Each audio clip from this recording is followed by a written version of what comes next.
Repojotos osallistui matkamessuille Kouvolan kaupunginosastolla luontomatkailun ja Repoveden kansallispuiston asiantuntijana.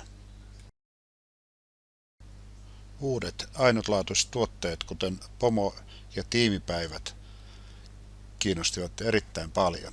Samoin yksityisille suunnatut retkimahdollisuudet.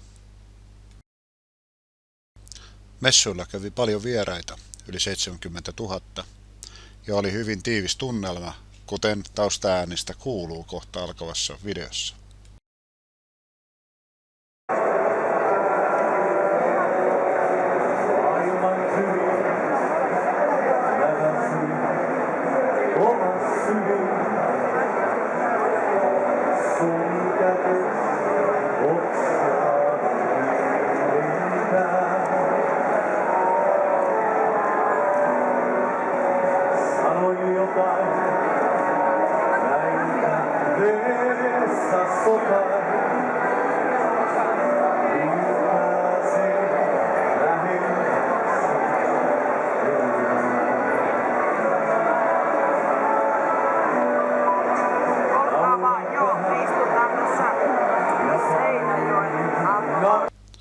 Messuilla oltiin tangotunnelmissa tunnin välein ja väliin sitten oopperaa Savonlinnasta ja rockia Helsingistä, joten musiikkia ja tunnelmaa riitti.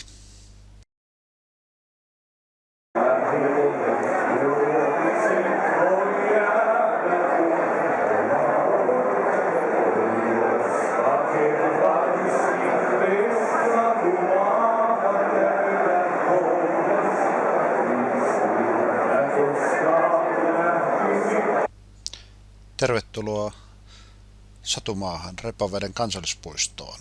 Tule mukaan hauskalle lumikenkäretkelle 4. päivä helmikuuta. Päiväretki tehdään Lapinsalmen portilta lähtien. Katso lisää www.repojotos.fi.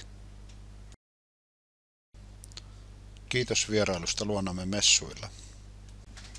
Tavataan uudelleen Repojotoksen retkillä ja tapahtumissa. Seuraa sivuja, niin pysyt ajan tasalla.